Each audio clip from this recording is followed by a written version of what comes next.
Hello and welcome to the Reasons I'm Broke podcast, bringing you the reasons we're broke, ranging from comics, movies, TV, video games, and more. I'm Daniel. And I'm Kelly. And this is episode 144. For any new Brokettes out there, the way we format the show is first we cover our news, ranging from comics, movies, TV, video games, and more, and then we move into our comic book pull list of the week. Yep, very small comic book list this week, but our news is pretty big. We're going to start out with some video game news. In a recent interview with Kotaku, Nintendo of America president Reggie Fils-Aimé addressed the negative backlash that fans have had to the Metroid Prime Federation Force. There's actually been a petition out there with thousands of signatures to not get this game released. People were extremely upset. It was a very knee-jerk reaction to the Metroid Prime Federation Force game. People are calling it just a soccer game. People are saying it's not the Metroid game that they've been asking for. Petition is out there. What did Reggie have to say about this? Quote, "Here's what I would state. We know what our fans want. We also push the envelope in developing something that we know is high quality and that we know will deliver in the marketplace. The best example I can give you of this, and I think you will appreciate it, is Legend of Zelda Wind Waker. Remember when that art style was first shown? The uproar from the Zelda community was intensely negative. If there had been social media then, there probably would have been a petition to make that game go away." I remember, I was old enough to, I was actually in high school, I think. People were fucking upset. They wanted something like Ocarina of Time. My classmates were upset. I'm still not a huge Zelda fan, so I was like, oh, whatever. Didn't matter to me. But yeah, people were extremely upset after Ocarina of Time had come out. They expected something similar, but on the GameCube, and it was the complete opposite. It was kind of like a cartoon, cel-shaded graphics, and he is right. Now, for a lot of people, it is one of the most beloved Zelda games of all time. For many people, their favorite one. I really like this quote because he said in many words what I will say in 2 words. Calm down. Who cares? You all just find something to complain about. Well, instead of the response being, well, I'm not going to buy it and not support the title, that way they know we don't want this. Instead, they went out and put out this petition. In their minds, and I think this is what's going on in gamers' minds, because I've heard this before with the Super Smash Bros. Characters and now with the Metroid game, they said that they can actually put those resources, put that money towards a traditional Metroid game, which is what they've been asking for. Okay. That's not the way it works with how video games are made. They'll have different divisions working on different titles. The Metroid Prime Federation Force is part of the new IP program, so where they try to put out something new, something different to accompany games like Star Fox Zero, for example, which is a little bit more traditional in that case with the Star Fox, Animal Crossing, New Super Mario Brothers, and that kind of thing. Reggie did go on to say, and this sort of confirms the upcoming Metroid game, and that is that Nintendo is very well aware that people want a traditional Metroid experience, but he would not elaborate on that when he was pressed. So that immediately tells me this is here for now.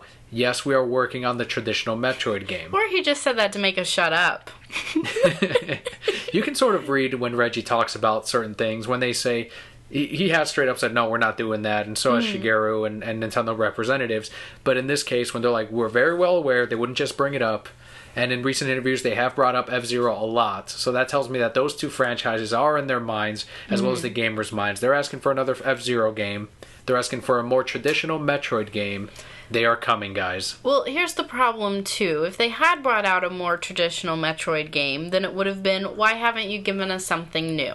And some people out there think that this should have been a new IP instead. They should have taken the new gameplay, because it's not like any Metroid game, and just replaced it with brand new characters, brand new stories, kind of like what they did with Splatoon. But then it wouldn't sell. Splatoon might contradict that. Splatoon has actually sold very well in spite of the lukewarm reaction last year at E3. We'll see. I think this is fine. Everybody just needs to calm down. You'll probably like it, and if you don't, oh well. Scott from our very own Lazy Gaming Guys here on the Nerd Up Media Network, I was with him at the Arkham Knight midnight release, and he was like, this is not the experience I wanted, but it's just not a game for me. I'm also not going to go out and sign a petition saying get rid of this, because there are going to be a lot of people that are going to enjoy this Metroid experience for what it is, for a brand new thing. You want new things on your Nintendo consoles, yet you ask for the old stuff. Here's the new stuff. You got your Star Fox game coming up. You've got a Metroid game, traditional one, that they are working on. But in the meantime, here's another entry into the Metroid world. Something brand new. Why don't you give it a shot? They probably will bring out a demo, just like they did with Splatoon, a limited time beta release, and then you can give it a shot for yourself. Then if it's not for you, like he said, then you can pass on it, not buy it, don't support it. Fastest, easiest way to let them know that you don't want something. One game that we do support 100%. Absolutely. And all of you should too. 200%. 200, like 5,000%. Can we go up that high? There's not that many versions of this. There should be. I mean, it depends on how you play it, though. There could, in theory, be 5,000 versions. So, the next installment in the Fire Emblem series, Fire Emblem Fates, will allow same-sex marriage for the first time in the franchise. Last week I did say we didn't know if there would be any marriage at all in the game, or if you would have kids in Fire Emblem Fates. All of that was confirmed. I do want to stop and say that this is sort of a historic time period that we can actually talk about and record, and people can look back and hear upon what's going on during this week at the time when throughout the United States gay marriage has been legalized. Very finally historic. Yes. And it's good. It doesn't affect straight people. It helps gay people. And for any of our LGBT brokettes out there, Kelli and I are extremely happy for you and very much in support of everything that has happened. I was so happy when I woke up this morning and my Facebook had just like exploded with all my friends, and I can't tell you, like, it was so exciting for me to see, you know, people, close friends that I know had been together for a long time, putting up that they were engaged today, putting up that they were planning their wedding. Like that's beautiful. It was wonderful. I was so happy to see that this morning. So absolutely, very historic time for our country, and it's about damn time. I think they saw Fire Emblem Fates, and they're like, you know what? I think it's time. They were inspired by Fire Emblem, this news that came out before the ruling. I'm sure. I'm sure that's what changed and their here's mind. the famous sentence that got this to go through. In a recent statement with Polygon, Nintendo said, "We believe that our gameplay experiences should reflect the diversity of the communities in which we operate, and, at the same time, we will always design the game specifications of each title by considering a variety of factors, such as the game scenario and the nature of the gameplay." That should be in history books. Everywhere. Nintendo did it first. The Supreme Court saw this and went, you know what, guys? Let's do the right thing. Fire Emblem has taught us this. I think that's smart, though. It opened up their market so much more. I mean, I'm sure, you know, everyone plays this game. Everyone should play this game. But now even more so for the character to feel more like you. I think that's wonderful. Ever since Fire Emblem Awakening, which was the first time that they had marriage in the Fire Emblem series, first time you can couple up with a character and have a child, they did leave out the same-sex relationships. Although you could put up two same-sex characters, and they would develop a friendship and gain extra powers when they fought next to each other. Very close friendship. In my mind, when I coupled up certain characters, I was like, oh, they're gay. Like they're together. Well, yeah, the guy with the bow and arrow, clearly. Oh, of course. Yeah. So, but after that happened, people were demanding, like, oh, well, why don't we have same-sex marriage in these games? And since this was the first Fire Emblem game, and it didn't have that, now they heard the feedback and they're like, yeah, let's put it in the next game. It's going to work. And there are some bonuses for both when you have a child as a straight couple and when you couple up as a two gay characters. So male-female couples will make babies. Make babies. Well, what else are they? I don't know. I just like that wording. They're going to make babies. Just like straight couples will be able to have children, just like they did in Fire Emblem Awakening. But with same-sex couples, when they get married, they will instead unlock special combo attacks. And combo ratings as well. So they'll get a small boost or a significant boost in certain areas where they're needed. I saw one comment, they're like, okay, so the same-sex couples get magical powers? And I saw one reply that was like, yeah, we are magical. They are. You get magic powers, too. It works out for everyone. And there will also be an expansion to a familiar mode that they also introduced in Fire Emblem Awakening. Casual mode, which is the only mode I will play. That's Kelli mode. That's Kelli mode. Casual mode has been expanded upon even further by allowing players to revive fallen allies after one turn. Does that make it too easy for you, do you think? I think you made just fine when you had your character gone for the rest of the map. After one turn, I feel, me personally as a Fire Emblem character, I would be like, nah, it's a little too easy. I mean, it does make it significantly easier. It's going to be better for, who was that guy? And I hated him, but I loved him. He had the pot on his head.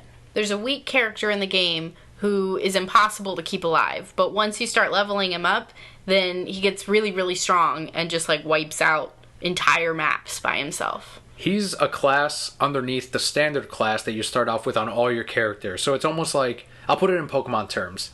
You've got Pikachu, you've got Raichu. This is the Pichu character that you get. And you're like, holy shit, I didn't know there was a Pichu. And when you level him up into Pikachu and eventually Raichu, it gets bonus stats because you developed him from the Pichu stage as opposed to the Pikachu stage. Oh, I just thought he was weak as fuck. No, yeah, he's actually an underclass than what you actually start off with. Donald, that was his name. Donald the farm boy. And he's like, I wish I could wield a sword. And I'm like, well, Donald, if you stop dying, maybe you could. He's like, listen here. When I get to a fucking Super Knight, you're gonna thank me because I'm gonna be the strongest motherfucker in this fucking team. I'm gonna be like, and you know what, Donald? When I saved you from that farm that was burning, you owed me to be that strong fucking knight wiping out shit. And he'd be like, whoa, okay, yeah, you're right. Fine, we're even. You're right, fine. So it will help with characters like him because I don't know how many maps I restarted because he kept dying. Yeah, and I'd be like, okay, you stay over here. You've gained enough to gain a level. You're fine. And he'd be like, nah, I'm going to run over here. I'm like, I didn't even command you to do that. What are you doing, Donald? He wants to help. Well, he needs to, like, level up first and stop being so weak and dying with one hit. That. He's young. Thinks he can take on the world. It's in character. Okay, whatever. Now, with this extra casual mode bonus, I hope that is an optional thing that you can add, or if there's some kind of consequence to the character that is knocked out and returns after one turn, like maybe they don't want to gain experience for the rest of the map. I think that would be a good leveler. I guess how it sounds to me is you have the option to bring them back after one turn, so you probably have to use a revive or something. That's true. A potion you have to buy at one of the shops. A potion, or you have to use like your healing character, your mage or whatever, has to revive them, and so it's completely optional if you want to bring them back. But it could be, going back to my Donald example, oh, he killed himself, here, let me revive him so he can get the rest of the experience that he needs. Because it doesn't make sense to me to bring them back and then just not give them experience for the rest of the map. That's just wasted experience points. Yeah, but it could help you finish off the map when you get further in the game and it gets harder, stronger bosses with silver lances and shit like that. That's why you buy, like, super silver lances. Or, like, something called the Killing Blade or something. Yeah, the Killing Blade was ridiculous. Yeah. High critical attack and all that. Yeah, it was great. It was also confirmed that Fire Emblem Fates will come in 2 versions when it reaches North America and Europe in 2016. Many gamers were pretty upset about that. You sneaky bastards. Oh, you can choose your fate by picking your game. By paying twice the fucking money. This is an $80 title. And I just pulled out my wallet and threw the money at my phone screen when I saw that. Here you go. Here's my money. Take all of it. Don't care no more. So the 2 games will be called Conquest and Birthright. You and I will get one of each. Of course. Or you'll get one, I'll get the other, and then we'll swap and figure out the stories from there. Mm-hmm.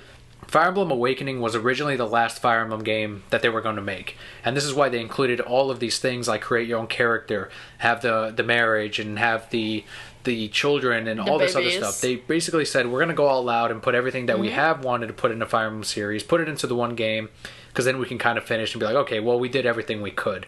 It ended up selling pretty well, and this is why we're getting Fire Emblem Fates now. It wasn't because they heard our podcast? I don't think so. It might be. I think it's because they heard our podcast. I'm thrilled that Fire Emblem Fates is here and that it exists. I'm extremely happy about that. I'm happy that Awakening sold well enough. I was working at GameStop when Fire Emblem Awakening came out, and it was very middle of the road in terms of sales, which still in my mind I was like, this is a Fire Emblem game. The fact that I've sold 3 copies of this on this day, that's amazing for a Fire Emblem game. It's not Call of Duty, we're going to sell 27 of them or whatever, but Fire Emblem, awesome. We ended up selling out and we had to get another shipment in. So yeah, I think something similar will happen with Fire Emblem Fates. You're extremely excited for it as a fan of Fire Emblem Awakening. I'm so excited. Even if you said you weren't going to get the other game, I would still get both games.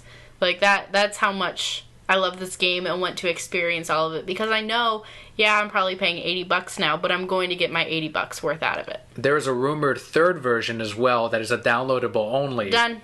Purchased. already done. They can't upset you. No, say goodbye. They could be like, we have 5 different versions, and I could be like, okay. You want to experience the full story? I'll be like, yeah, Fire Emblem. Open up that purse. Give us $40. Okay, done. Here's my bank account number. Just take it. I don't need to eat. I got ramen. It's cheap. See, and that's how good a job they did with Fire Emblem, and that you as a consumer want to support the game and want to see more titles, so you will buy all the versions. Oh, of course. And it will be worth it. You'll get more than $80 worth of entertainment out of Fire Emblem Fates. 2016 can't come soon enough. We have more to look forward to next year. But since we did talk about E3 last week, we did ask Brokettes out there, any particular titles that you're excited for, and what are your thoughts on E3 2015? First from Instagram, @StitchyShin, said Final Fantasy VII, Kingdom Hearts 3, and Fallout 4. It's a little weird for me to hear Kingdom Hearts 3 when people say it like that. Like, I'm so used to Kingdom of Hearts. Like, I even have coworkers that say Kingdom of Hearts as well. Why would you do that? True. I'm slowly changing the world. Kingdom of Hearts, guys. No, get out of my house. Even @Dark Knight Drew went further and he said Kingdom of Hearts the Third. Get out of my house. I don't know. Kingdom Hearts or Kingdy Hearts. Which reminds me of calling things the wrong names. So you know how I always call it Pokemans? Yeah. Well, somebody left a bag at work today with a bunch of Pokemon toys in it. And somebody's like, oh, this is lost and found. We need to go, like, turn it in. I'm like, all right, let me see what's in here. And I open up, I go, oh, Pokemans! And so, like, I'm, like, going through this bag looking at all this Pokemon stuff. And my coworkers walk up and they're like, what's in the bag? And I'm like, there's so many Pokemans! And they're like, you mean Pokemon? And I'm like, yeah, Pokemans! And they're like, do you actually like that? And I go, yes! I walked away with this bag full of Pokemon. And I walked into the office and I'm like, I have to go take these Pokemans over there to Lost and Found. And they're like, okay. And I'm like, or to my car. And they almost went in my car. So explain to me, what exactly were they? They were little toys? Well, they had 2 packages of toys. And then they had 2 big books. So, like, the full Pokédex hardcover. And then another one was, like, the game guide or something. See, I'm stuck on the toys. Are they, like, how big were they? Are they, like, little tiny ones? Do you get the quarter machines, like the 50-cent machine Pokemon? They were little ones. Were they painted in China, where, like, Tentacle is No, is they were purple? like, official shit. Like, you had to pay, like, $15, and it came with 2 little toys. Okay. Like those. So I had a Pikachu Darkrai, and there was a Feroki and Luxio. That's pretty awesome, actually. Yeah, and I was stuck on the Pikachu, and I'm like, there's a Pikachu! But no one understands. But Your you love still of can't. Pokemon. Yes, but you still can't call it Kingdom of Hearts. It's still Kingdom Hearts. Pokemans is the only thing you can say incorrectly. Another Brokette from Instagram, @It'sJustTheGreat, said Unravel, I think it was called. I remember that. I believe it was sort of like a yarn game, very similar to Yoshi's Woolly World is what it's called. Kind of like Yoshi's Woolly World and Little Big Planet mixed together from the short trailer that I saw. And yeah, that looked amazing as well. Very positive feedback on Unraveled. From Twitter, we have @TheIrishOnFire, who says, I think it was either a massive hit or a complete flop, depending on the company. Honestly, for the most part, dropped the ball for me personally. Outside Star Fox and that Zelda game, it was not good. Well, at least there was something. Star Fox is the right answer. Very good. No, Kingdom of Hearts 3. Damn it! Ah, yes! The change has begun.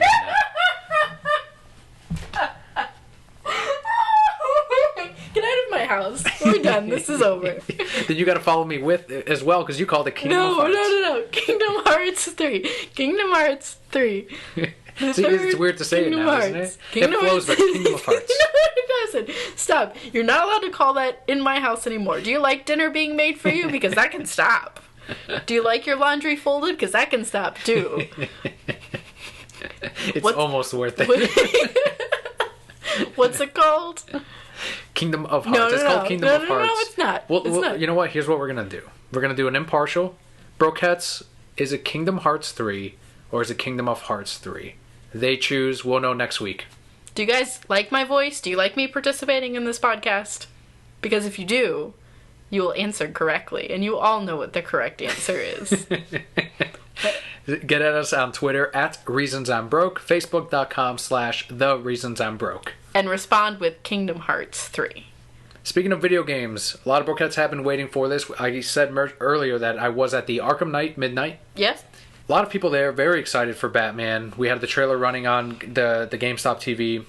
I was getting the Arkham Knight PS4 bundle, not the Silver Edition, which was, I think, $430. And you got the game, the special edition system and all that. I got the regular PS4 bundle, which is the black edition of the PS4, and you got a physical copy of Arkham Knight for $400. So essentially you got Arkham Knight for free with your purchase of the PS4. And now Xbox One is doing a deal where you buy an Xbox One, you get a free game of your choice. So that's a nice thing about competition, is that one matches the other back and forth. Consumers win. We are about, I want to say about 11% done with the story. And that is because we've actually been going through and getting everything along the way as well. And whenever I see a breakable object, I'll head over there with the Batmobile, break it open. If I see a Riddler trophy, I'll do my best to solve it with what gadgets I have. And one of the things we are working on now is, it's a minor spoiler, but rescuing Catwoman from the Riddler.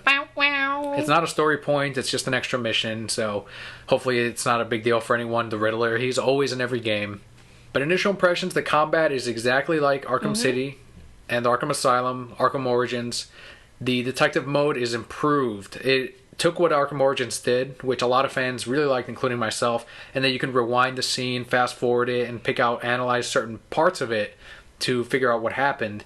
But then they added the body inspection mode to it, where you find murders. That's why we're saving Catwoman. Try out our new body inspection mode. You'll find bodies dead throughout Gotham, and you can actually go through different layers of the body, the muscle, the bone, the skin, and you can find the imperfections and little... It's almost like the Trauma Center games for the DS and the 3DS. And you can examine all of that, and Batman will figure it out, send it to Alfred. Alfred will give you the information, all of that. So that is great. The detective mode, if you want to be a detective as Batman, that is absolutely there. The combat is solid. Here's the parts that are a little bit where it suffered. The first being the Batmobile. It's not very easy to control the Batmobile, and it's not that it takes a learning curve. I've been playing for a couple hours now, and it's a little iffy on controlling the Batmobile itself. But it's not enough to where it takes me out of the experience or where I don't enjoy it. I just do a level or a challenge over again, and eventually I get it. Now let me ask you, do you really think the Batmobile would be easy to control, though? If I were Batman, yes. Well, and I am Batman in the game. Hey, technicalities. And the other thing is the storyline. Paul Dini didn't come back, and it's not because he was like, fuck this game. On his own podcast, he said that, look, if you guys are going to do the third Arkham game, let me know now, because I'm going to be busy with Marvel stuff, Marvel projects, the Agents of Smash Hulk show. He was busy on that for a long time. So he said, if you want it, let me know now, because for the next year, I'm going to be unreachable.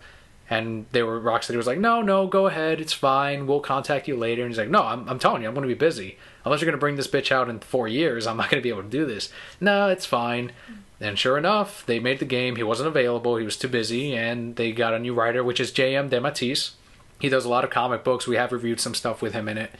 And unfortunately, the story's not quite as solid. There are some lines there that are off for Batman, even... Well, I'm not even going to say the other character, but there's another character in the game that Paul Dini writes very well that doesn't get the lines quite right. And the story itself is not compelling enough, whereas in Arkham City you had Ra's al Ghul, you had the Joker, you had Harley Quinn, everything was just so streamlined and amazing. And this, you have the Arkham Knight, you've got the Scarecrow, and I don't care as much. I agree. Watching you play it, I feel in the other games like I was so entranced the entire time. And we spent the whole first day it came out, like, just sitting on the couch playing. I think we stopped for food, like, once. But no bathroom breaks, no nothing. We just played this game. And there were moments when, like, you were driving around the Batmobile and blowing shit up, and I took a nap. Yeah, that's true. Like, 3 times, because I was like, okay, well, there's nothing going on. I'm a little tired.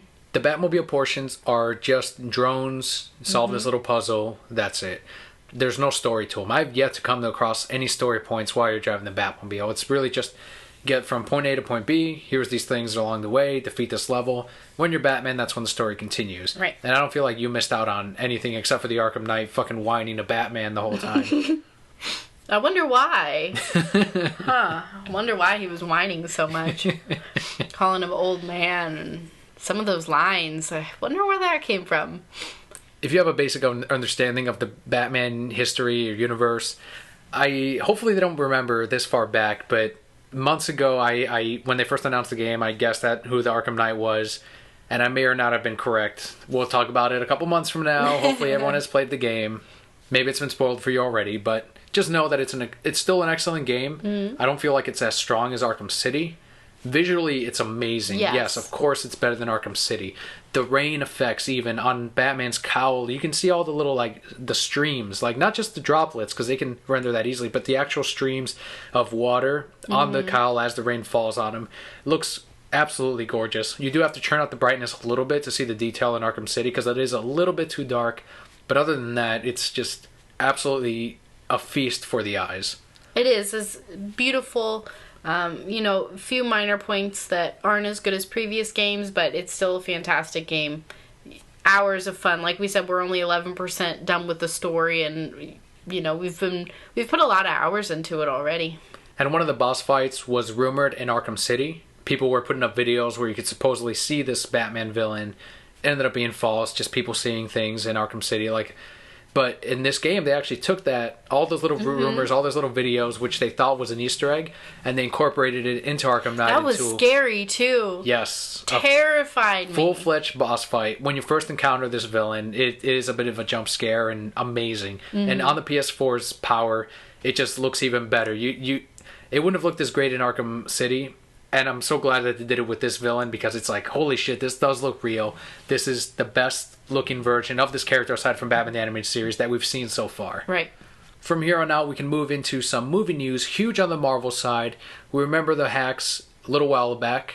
Among the rest of the Sony Pictures hack leaks from a few months back, new information and documents have emerged concerning the use of Spider-Man in the Marvel films. In the contract between Sony and Marvel, the following is a list of strict characters' traits that Marvel Studios must stick to when portraying Spider-Man on the big screen. So this is what they laid out for him. They said you have to go along these strict lines, otherwise it's not our Spider-Man, what we as Sony consider our film Spider-Man, because they do still own the rights to using Spider-Man on the big screen. And the list goes as follows. Male, does not torture, does not kill unless in defense of self or others, does not use foul language past PG-13. Boring. Does not smoke tobacco. Does not sell, distribute illegal drugs. Does not have sex before the age of 16. Does not have sex with anyone below the age of 16. Is not a homosexual unless Marvel has portrayed that alter ego as a homosexual. So everything not Constantine. I guess so. But that's basically them saying that very last point is one that people were like, what? And that's them saying you can't make Peter gay because he's not gay in the comics. Right. Or Miles Morales can't be gay because he's not gay in the comics. So that's all of these are very strict in how they want Spider-Man portrayed. So if Marvel wanted to use a gay Spider-Man, they would have to create him in the comics first and then put him in the films. Mm-hmm. They also went on to say, when portraying Peter Parker, the following character traits must be honored according to the contract leak. So here are the traits that we are going to see from Peter Parker in the next year's Captain America 3 Civil War. His full name is Peter Benjamin Parker. He is Caucasian and heterosexual. His parents become absent from his life during his childhood. Raised by Aunt May and Uncle Ben in New York City. Gains his powers while attending either middle school or college. Gains his powers from being bitten by a spider. He designs his first red and blue costume. His black costume is symbiotic and not designed by him, and is raised in a middle-class household in Queens, New York. Again, a very odd list of things. One, that they included the symbiote costume, which is, of course, Venom. If Peter were to design a black costume on his own, that would imply that there is no symbiote in existence in this universe. So that's them saying, here's our plans for Venom. We do have a plan for him in the future. So if you are going to use the black costume, it does have to be a symbiote. Because we do want this character to exist in the future in this line of story or continuity. Everything else, a lot of people were rumored that maybe they'd make Peter Parker African American, sort of like Miles Morales. But if they're going to use Peter Parker on the big screen, they do want him to be white. They do want him to be straight. And that sounds like something that Marvel has agreed to. If they do want to use a black or Hispanic character, they can always go with Miles Morales. This does not at all rule out that character, which is one that fans have very strongly been asking for, including ourselves. Do you object to any of this, or is this all like, if you own the character, this is how you want it represented, in spite of how weird it may sound? I understand why, they're doing that. I feel probably if I had made up a character that was kind of like my child, essentially, when you create something like that, you have a close attachment, then I would probably make the same rules too. Yeah, but they didn't create the character. They just bought him for years to use on the screen. If I adopted a child too. You mean if you purchased a human being? Yes, that is what adoption is, essentially. I understand where they're coming from. I don't fault them for it.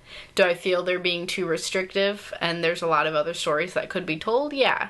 But at the end of the day, you do have Miles Morales that you can use. You could create another Spider-Man. You do have Spider-Woman. Like, we just saw, the multiverse. Yeah, the Spider-Verse. Yes, right. The Spider-Verse. So there's so many options that they have. Yes, Peter Parker is the biggest name, but you slap Spider-Man on there and people gravitate towards it anyway. Just like we talked about last week, Miles Morales' own book is called simply Spider-Man, which is very powerful. Like, this is him, Spider-Man, that's the title. It's no longer Miles. I would have been fine either way. We're going to pick it up. But to have the Spider-Man name on it, I think it's better for the book. It's going to sell better. And in the end, I think it solidifies the fact that, yeah, this is also a Spider-Man. And for many people, they're Spider-Man. But with that casting news, they did officially announce who will play Spidey on the big screen. Marvel Studios and Sony Pictures have announced that Tom Holland from The Impossible and The Secret World of Arrietty will play Peter Parker in the 2017 Spider-Man reboot for his now confirmed appearance in Captain America 3 Civil War. So 2 films already that he's going to be signed up for. Next year, we will see Spider-Man. That is pretty astonishing since they're already filming Captain America 3 Civil War. So he's going to have to get his ass to the set immediately.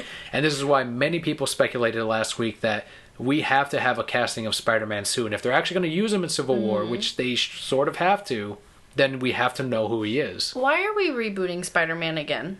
Because Spider-Man 2 did not do as good as Sony expected. Okay, so that means that we try it again? Yes, because you own the characters. Absolutely, of course. But I feel it's too much. Like, there's so many Spider-Mans in my heads now. Yes, but keep in mind, a lot of people love this because consumers, to the average Joe out there, they're like, Marvel got Spider-Man back. No, they did not. Sony and Marvel are sharing him. But in their minds, they're like, okay, now it's going to be done right. Because Marvel has proven in their minds that they can make superhero movies. And it's been proven because they make that fucking money. Whether or not the movies are actually good, that's up for debate. But they make money off of their movies. All their movies have made a ton of cash. So to the consumer, they're like, let's see how they do Spider-Man now. Let's see how Marvel does Spider-Man. They're okay with this being another reboot. Well, I'm not okay with this being... They're all still Spider-Man movies. I don't care who's making them. Do you really care, though? Like, if they're going to reboot Spider-Man... If it were Batman, someone you actually cared about, and let's say you did enjoy this new version, Ben Affleck, you're really attached to, and they say, well, we're going to reboot Batman, would you really have a problem with it? I don't know. There's just too many Spider-Men. It sounds to me like a who cares problem. You know what? I'm the only one who's allowed to bring up who cares problems. I'm the only one. That is my catchphrase. That is now my podcast catchphrase. Who cares? Right, because it'll make tons of money. Bleh. And we might see Miles on the big screen. Fine. That's really what it's building up to. Fine. Can we see Spider-Pig? Spider-Ham? Yes. I want to see him. Maybe one day. I want him to be played by a real pig. They've also revealed that John Watts, who directed Cop Car, will direct the Spider-Man reboot. Looking at his IMDb credits, he doesn't have a lot under his belt. I don't know what that is. Exactly. Cop Car? Is that like an episode of Cops? Did he direct an episode of Cops? It's a movie starring Kevin Bacon. No, that's why I haven't seen it. Because I'm repelled by Kevin Bacon. Even if you don't know he's in it, you're somehow naturally repaired. I'm just like, that movie doesn't look good. He better not play Spider-Ham. We do have a quote here from Sony. The Marvel process is very thorough, and that's why their results are so outstanding. I'm confident Spider-Man will be no exception. This was said by Tom Rotham, chairman of Sony Pictures Motion Pictures Group. That's the actual name of it, yep. For Spidey himself, we saw many terrific young actors, but Tom's screen tests were special. All in all, we're off to a roaring start. So they seem confident. Maybe they know something we don't. We're not casting directors. We're not producers or any of that. We're better. Just people with a microphone and the internet. We've got another quote here, this time from Marvel. As with James Gunn, Joss Whedon, Joseph Whedon, and the Russo brothers, we love finding new and exciting voices to bring these characters to life, said Kevin Feige, Marvel Studios president. We spent a lot of time with John and find his take and work inspiring. Spider-Man will release July 28th, 2017. So there you go. We now know exactly who our Spidey is. Maybe we'll get an Easter egg in the actual Spider-Man movie for more characters in the Spider-Man universe. I want to write the next Spider-Man movie. If they're just like looking for new people, I'll write it. Who would be your villain in the standalone Spider-Man movie? Team Rocket. That's not a Spider-Man villain. Shh. Just go with it. Team Rocket. You don't even know those characters. Silver Surfer. Can I put him in there? And then it'll become a Silver Surfer That's movie. Fox. Okay. Wait, no. I'll think of one. I like the Green Goblin. He's pretty cool. Then people would say, "Oh, a third Green Goblin." Okay, no. Name off some. The Vulture. All right, the Vulture. We almost got a Sinister Six movie in which it would have had the Vulture, Kraven the Hunter, Venom. I think was one of them. Electro would have been one of the members, but that got scrapped after they did the reboot. So we can finally maybe see the Vulture on the big screen. I would put the Vulture. I would personally do Black Cat as well if they can work her in there as a Spider-Man ally. I think what we've seen in the comics with Mary Jane and Black Cat both going after Peter, since we can't, if we're not going to do Gwen Stacy, at least do Black Cat. We saw it in the animated series as well in the cartoon when I was growing up. So I was like, yeah, fucking Mary Jane or Black Cat. Come on, Spidey, you gotta pick one. You gotta choose. Okay, so I'll put Black Cat in there, but we're gonna call her Catwoman.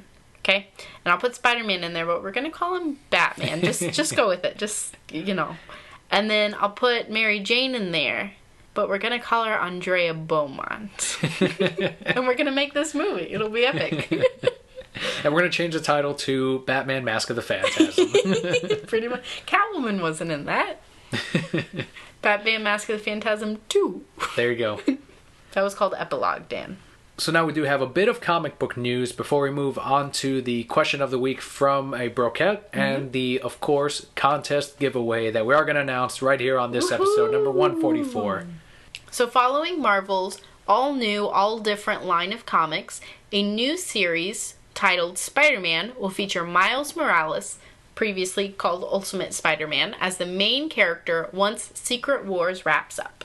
Miles is too popular of a character to not have exist past Secret Wars. He's not going to be a character that's going to be left behind with the rest of the Ultimate Universe. In fact, he's probably the biggest success from the Ultimates, aside from Sam Jackson, Nick Fury, which made it into the big screen. Brian Michael Bendis and Sarah Pichelli will continue as the creative team from the previous Miles Morales Ultimate Spider-Man comic.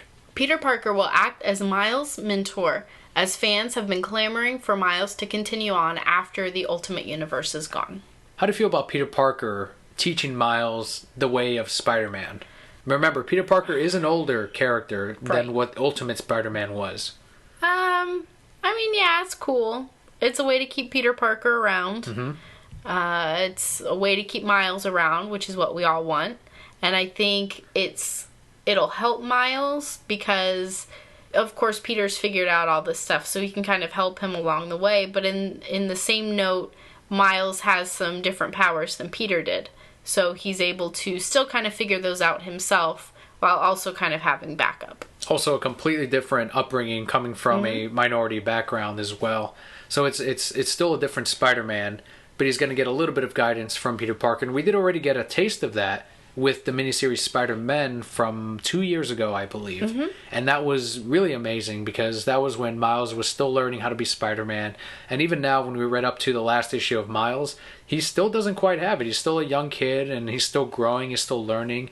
And that's why us as a reader, it's so valuable to us because we can see the mistakes that Miles is going to make, just as Peter has done throughout the years, things that will affect him for the rest of his life. And that does wrap up our news this week. We did get a question from a Brokette from Twitter at The Irish on Fire asked, what is one TV show / movie that you would like to see a sequel or a spin-off for one day, and why? Would you like to go first, Kelly? Well, we all know what my answer is. Go for it. Hashtag save Constantine. Constantine Season 2. Yes. Constantine, like Season 11. Fuck it. Let's keep going forever, for the rest of my life.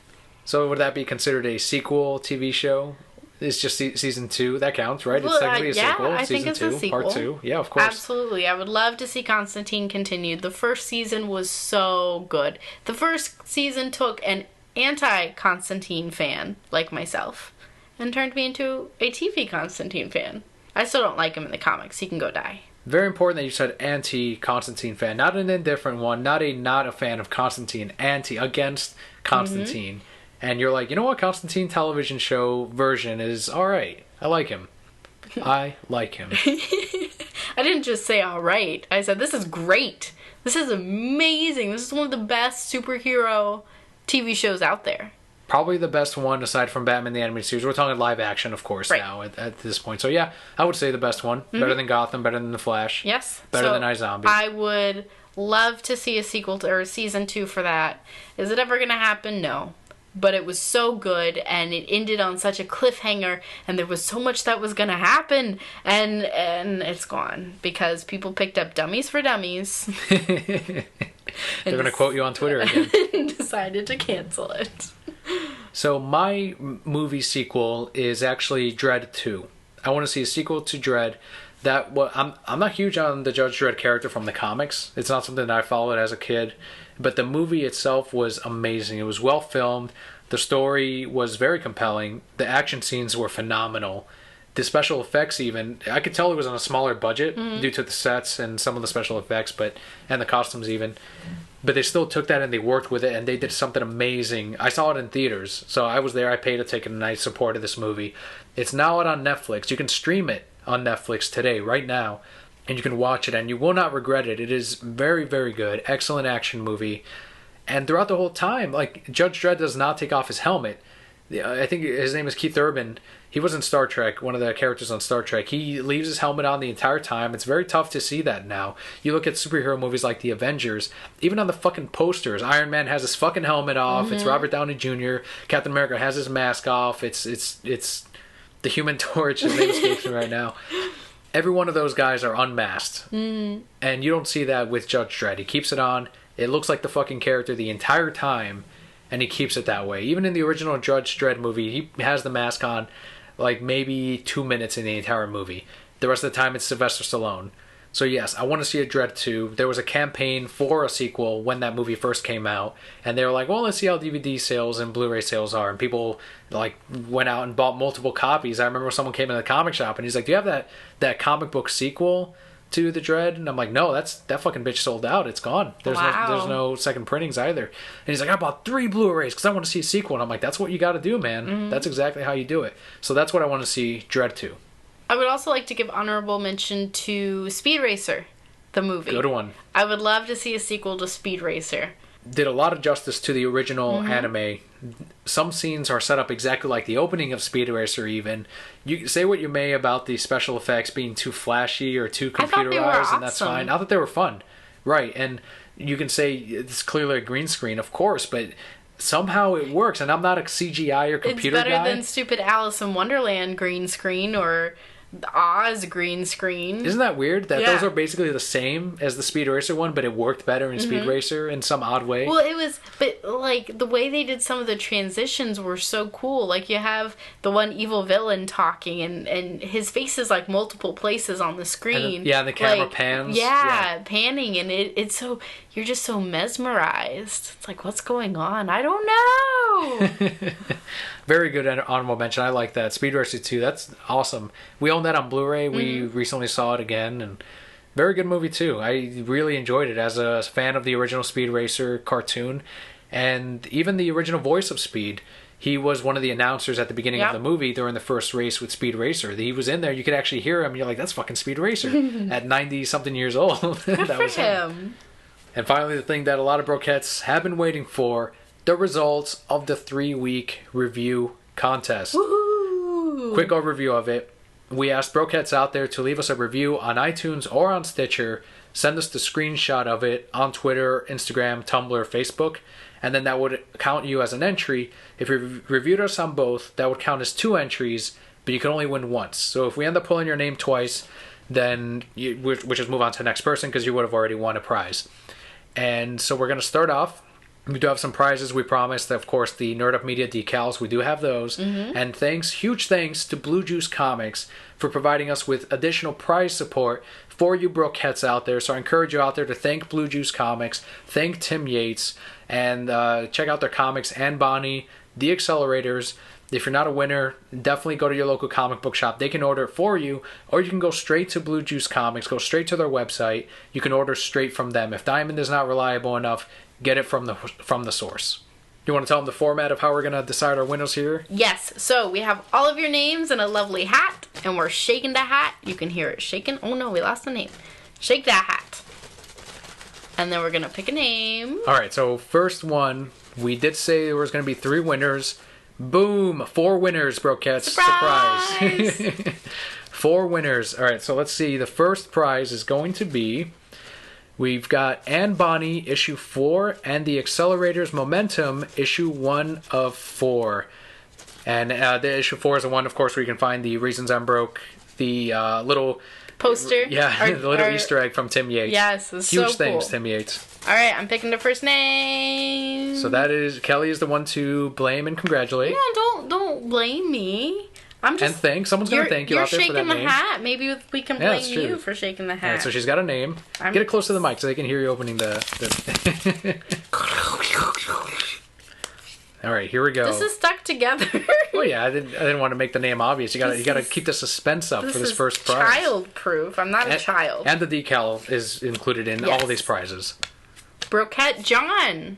Oh, congratulations, John. Yay, John. Thank you for the review. Yes, huge thanks, and huge thanks for the support as well. You get the first prize. Let me stick that to the books and the decal.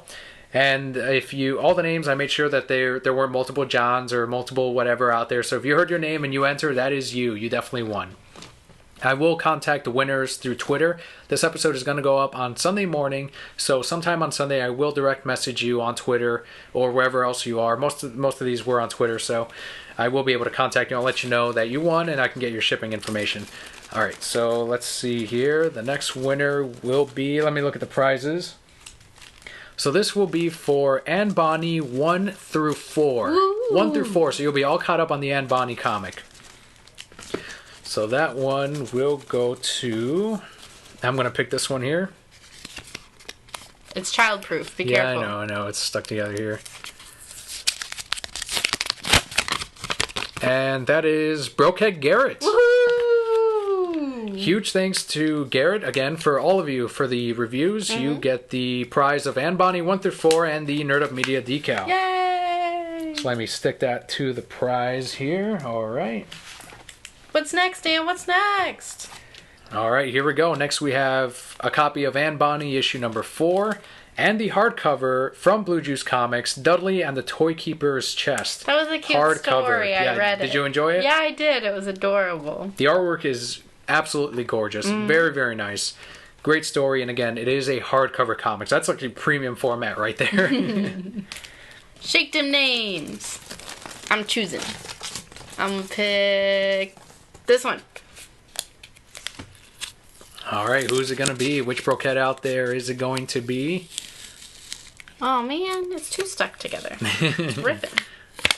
Brokette Christopher. All right, congratulations, Christopher. Woo. Let's put that on there here. Let's put that on the prize.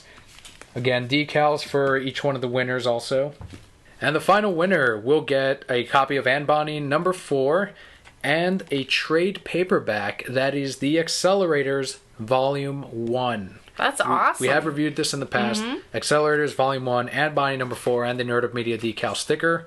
So we'll let you choose that last one as yeah! I get to choose all the names. This one. I'm trying. Like you said earlier, it is child-proof. Stop it, I'm not a child. Brokette Alexander! All right. Congratulations, Alexander. That's the first trade paperback and Anne Bonny number 4 for you and the decal. Woohoo! So there we have our 4 winners for the 3-week review contest. Huge thanks to all of you for entering and for the review. Of course, this isn't going to be the last time we do a contest. If you did not win today, you already have a review submitted. So you can use that review as an entry in the future for the future contest that we do. And I will tell you that considering that we do have a new logo and that we may or may not have t-shirts coming, maybe we'll throw in a shirt or 2 for a future contest. That'd be awesome. I want to win that contest. Put my name in that hat.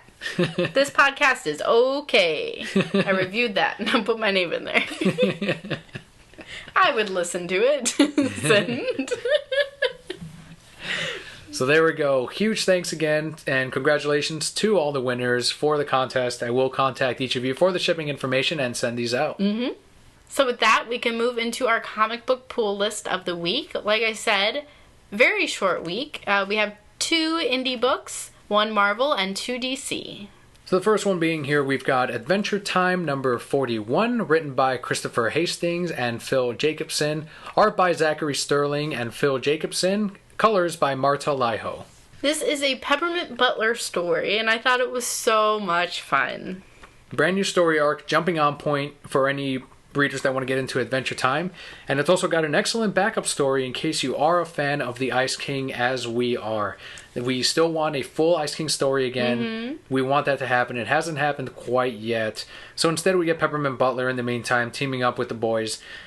And so far I'm in. It's like a James Bond secret agent story, but in the Candy Kingdom. Really, really cute. I love the character of Peppermint Butler because he's so evil. Oh yeah, he's absolutely evil. Yeah, but you wouldn't expect it, but he's like summoning demons all over the place and chilling with death, and I'm just like, good for you, Peppermint Butler. You've made it in life. You're a badass. So it is the beginning of a spy story. I feel like we may have seen something similar to this in the comic before with Peppermint Butler and the boys, and I don't remember liking it particularly well. Yeah, it was one of the miniseries for Adventure Time. It was the one before the Marceline story that we just finished. The Banana Guards? I believe... No, the one before that. I'm sorry. Not the Banana Guard, but it was with a secret agency that they got. When the boys went missing, so they had to team up. But that was more like a detective story. Correct. I hope this takes a different route than that one because I don't particularly remember liking that. But I feel this one has a lot of potential. It's pretty funny so far. It kind of sticks with the Adventure Time humor that we've seen up to this point, both in the comics and in the show. Next in the book is a Disney comic from IDW, and that is Donald Duck number 2. You can have fun with all those names. All right. It's written by Romano Scarpa, Francois Cortegiani, and Al Taliaferro, with art by Romano Scarpa, Laura Molinari, and Al Taliaferro, with colors by Disney Italia and Digicore Studios. I think I can pronounce Disney and all of that. I can say Disney. I got those. And, well, because you can roll your R's. So can you. That's no excuse. Well, I can't roll them when I say things. I can only roll them when I'm going... I can't be like Romano Scarpa. Oh, you just did it. Look at that. Donald Duck number 2. This is continuing the story that we had in Donald Duck number 1, where Donald's trying to help out his other uncle solve a crime so that he can save his publishing newspaper. As always, Donald doesn't do a very good job. It's left up to Huey, Dewey, and Louie. I've said before that I'm not a huge fan of the 3 boys. They're so goody two shoes, and they're so morally right all the time that they're not interesting characters. If it were focusing only on Donald Duck and maybe sprinkle in Uncle Scrooge like it did in this story, I think it'd be a much better book.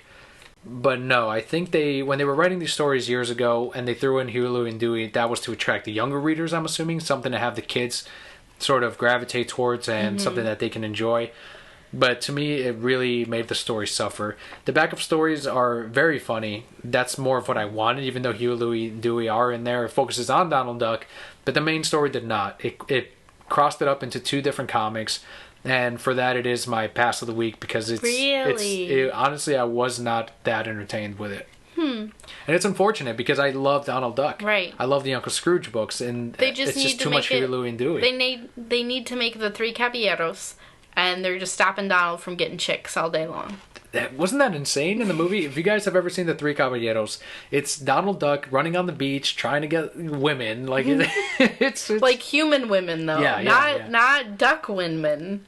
Human women. It does the Who Framed Roger Rabbit, in which you have the cartoon running around with the real life girls, and they're on the beach, and they're enticing him too, like ooh, and they know that because when I see ducks on the beach, I go ooh, hello. Well, they're not real. They were just being assholes. Like, let's be honest. When you're seeing the movie, you're like, they don't really care about that because they run away as soon as he almost gets close to grabbing them. And you see the other 2. They're like, hey, Donald, come on, let's go. What are their names? Jose Carioca and Panchito. Good job. They're like, come on, Donald, quit trying to get women. Come with us. Come with us men over here. It's legal now. Good for them. I'm happy. So that's my pass of the week. I don't know if I'll be picking up Donald Duck number 3, to be completely honest with you. But I've still got Uncle Scrooge. We've got Mickey Mouse debuting this month as well. Oh, Mickey Mouse. We'll see how that goes. If not, we know Uncle Scrooge is for sure a winner. Absolutely. Sticking with the duck theme, we have Howard the Duck number 4. This is written by Chip Zdarsky with art by Joan Quinones, and the colorist is Rachel Rosenberg and Rico Rinzi. That was a lot of alliteration there. This was my runner-up for pick of the week. I was so close to it, and that's because of the way they handled Doctor Strange. If you have been reading Sex Criminals, that's an indie book from Image, then you get that same type of humor in Howard the Duck. Not sexual humor, but the way in which they handle the characters where they're just like, no, fuck you, and they run off. That's what Doctor Strange does to his apprentice. I'm not too familiar with the character at all, but I didn't need to be when I read this. It was still extremely funny to me. I felt like they were poking fun at the fact that he has this apprentice that's kind of lame, and he pretends to run off into this other dimension to wage war on magic and demons, and the whole time he's actually just playing games. And when he comes back, like, oh yeah, it was real tough. Thanks for sticking around. Who knows what would have happened if I didn't make it back? Like, it's just, they're treating his apprentice like he's a little shit, like he does nothing, he's worthless. And then at the same time, Howard the Duck is taking advantage of this. It's absolutely hilarious. It's so funny. One of the funniest books you'll find on the stand.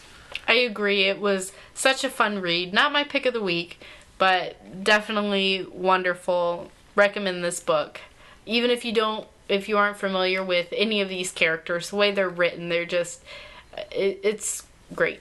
They talk about the Infinity Gauntlet. They talk about the Fantastic Four. All of that in here. And as many longtime Brokette listeners know, we're bigger on the DC comics. We don't know about, Doctor Strange and these gauntlets and all that, but we're still like, oh yeah, that was fucking funny. Like, we can catch up and we can keep up with the story because Chip Zdarsky has written it, where it's funny because of the characters that are inherently, because of their characteristics, that's why they're funny. Well, the Human Torch was great too with his pickup line. Yeah. It was wonderful. Definitely got some good laughs out of that one. Next we have the DC Comics, 2 of them. First one being Batgirl number 41, written by Cameron Stewart and Brendan Fletcher, art by Babs Tarr, and colors by Serge Lapointe. This one is actually my pick of the week. My pick of the week as well. Yeah? It was a very, very good issue. We get to see... Can we call him Papa Bat? Sure. James Gordon Papa Bat. James Gordon Papa Bat. Shows up in Burnside, Burnsdale, Burnside. Yep. For, I don't know why, but it was cool that he was there. Look, Gordon is there for that father-daughter relationship and that interaction between the two. If you've seen Over the Edge in Batman the Animated Series, there is an extremely warm moment in that episode between Barbara and Jim. And you get something very similar to that in Batgirl number 41, which is mainly why it was my pick of the week. It's not so much like, yeah, it was written well, but on top of that, Babs Tarr, the way she wrote the flashback, or the way she drew the flashback, and the colors by Rico Renzi, it complemented that moment so perfectly, and it was just like, boom, you hit the spot in the comic where you're like, oh, this is awesome. I can digest this forever. I'm not a father. I don't have a daughter, but I still very much appreciated it. And then on top of that, you get the fucking introduction of Livewire. Yep. who made her appearance in Superman the Animated Series, made her way into the main DC universe, but this is her first appearance in the New 52. And she was so cool. I loved what they did with her character. I loved the suspense that we had in the beginning leading up to her appearance. But like you said, the heart of the story was the Jim Barbara moment and being a daughter and having a close relationship with my dad.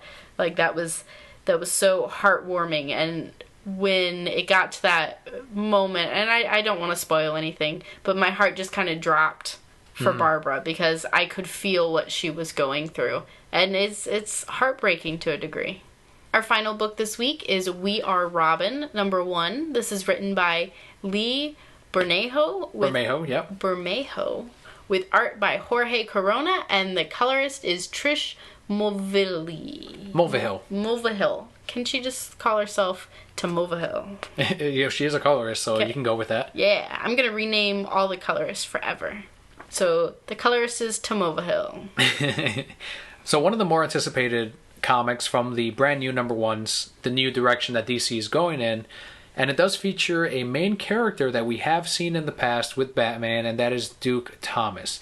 Duke Thomas, as you know, in the Futures End version of Batman, he was the future Robin, and we were absolutely thrilled with that. Like, it was only for one issue, because it was like a what if in the future type of thing, but he was a really fun Robin. We really enjoyed his costume, his new design. Very much like Static Shock, if Static Shock were Robin. They went with the dreads and everything. It was absolutely cool. And we have seen his debut in the main Batman series during Zero Year. That's when he first appeared. And now they're kind of expanding on the character because we are in the future past Zero Year, because Zero Year took place in the past during Batman's origin. So now it's an older Duke Thomas, and we're seeing what kind of background he actually had due to the Joker Endgame stuff, due to the fact that maybe he doesn't have that support around him, which I feel like a lot of the readers that they're actually aiming this book towards can relate to. So that's where this book is special. Me personally, I wasn't too thrilled with it. I didn't feel like it told a compelling enough story. It is just the first issue, but it focused on Duke as well as it should, but it didn't have that anchor for me personally to the character. I agree with all of that. I did enjoy this issue. I think it has a great setup because it presented a lot of interesting characters. And I'm excited to see, okay, what is your motivation behind all of you wanting to become Robin? I think it's good also in the sense we're going to kind of see the same thing that we saw from Gotham Academy, where you're in this Batman universe, but you don't necessarily have Batman characters. So that presents a lot of options, a lot of crossovers you could do, a lot of tie-ins. You could see a lot of cameos from a bunch of different characters. Hopefully it is told well enough that it sticks around, because I think it's got a hard road to climb. Yeah. Not an outstanding first start, but it wasn't a bad one, and I think it has a whole lot of potential. Yeah, hopefully they take that and they run with it and sort of take advantage of the fact that they do have these characters that they can absolutely hook certain readers with. And so far they have tried that with Duke Thomas, which wasn't a stellar beginning. But we'll see how they go. We've had comics in which the first issue hasn't been the best, and suddenly they hit their stride, and it's like, okay, so now they're figuring out where everything goes. Setup is finished, let's move forward. Hopefully we get that with We Are Robin. We'll see. They can't all be Saga. Sorry. So that will do it for our reviews and the podcast this week. My pass of the week was Donald Duck #2. I don't actually have a pass of the week. And both our picks of the week was Batgirl #41. We can now zip up our purses, put away those wallets, because we visited so much coming from E3, from the video games, from the comics. A lot of stuff coming towards us on the big screen as well. Excellent time to be a comic book fan. Always fun to share that with you guys out there, especially now that we have things like Twitter, where you can immediately connect with someone out there, another reader, another listener out there, especially throughout the week. Always great to hear your thoughts. You can find us on Twitter @ReasonsI'mBroke, Facebook.com/TheReasonsI'mBroke. Another great resource we have is nerditmedia.com. You can find everywhere we're listed under the Reasons I'm Broke tab. You can also visit some of our sister podcasts while you're there.